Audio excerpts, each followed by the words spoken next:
and the desire for God and to be in relationship with God is written in the human heart. God is constantly seeking us out to invite us into this relationship where we find true happiness. It is where we are fully alive. Faith is a gift from God and enables a person to believe in, follow, interact with God. It is a necessary step in our relationship with God and an important part of how we make our choices. Religion is a set of beliefs and practices followed by those who are committed to the service of and worship of God. Spirituality and religious practices are not opposed to one another. Religious practices allow us to make choices we believe will benefit our spiritual health. The Catholic Church is more than just beliefs and practices that people made up. It is God's gift to us that shows us how to know God in a world that can be rather dark. The Catholic Church shows us the way toward holiness, growth, and peace. Have you ever thought about when you became aware of your own spiritual being growing within you? I was born into a Catholic family and blessed with faithful parents who had given me a strong foundation and helped me to consciously be aware of my own spirituality at a young age. I can't remember a time that they weren't involved in some kind of service or ministry at church. I'm not exactly sure when, but probably around the time of my first communion, when we were learning more about Jesus in prayer, I began to think of Jesus and his love and learn more about sin and forgiveness, an awareness and feelings that there was something deeper within me. I started to pray to God for guidance in many of the decisions and choices that came about in life, sometimes not choosing wisely. Even then, God has been there for me to pick up the pieces. I want to share with you a letter I received from my mom many years later in my late 30s after living through many of life's good times and bad times, through difficulties and hardships. I had lost my first husband of 13 years, David, to a massive heart attack. He had called me from work, said he came home from work and wasn't feeling good and wanted me to take him to the doctor. When I came home, I found him on the living room floor. I was 34 and he was 38. We had prayed for children and had not been able to have any. We were working on adoption possibilities. At that point, my world and any dreams came to a complete stop. I had to do something. So I prayed and asked God to help direct me.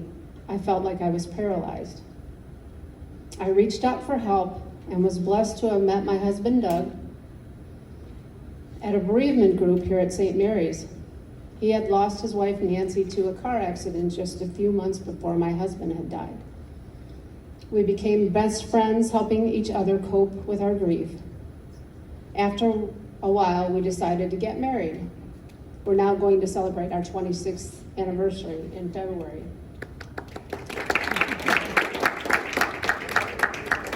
Doug had 4 children, and now we have 9 grandchildren and 5 great-grandchildren. God answers prayers sometimes in different ways. Doug and I have had our own struggles. Doug had his first heart attack 2 days before our first Christmas together. Through the years, Doug has had many health issues we have had to encounter, including a heart transplant 13 and a half years ago. He's doing very well now, and we thank God for every day. Now that letter from Mom. When I received it, my heart just overflowed when I read it, and it still does. It affirmed my faith and feeling that God is with us always and has been with us from the time we were created. She wrote, "My dear, dear Mary Jo, I wanted to write something with such profound eloquence that you would never doubt how deeply I love you and how much you truly mean to me. There is a little poem in one of the Chicken Soup for the Soul books that caught my eye when I read it last year, and it reminded me of you so much, I have to share it with you. The poem's entitled A Child's Vision. A child took a crayon in her hand and started to draw as if by command. I looked on with pleasure, but couldn't foresee what a few simple lines were going to be.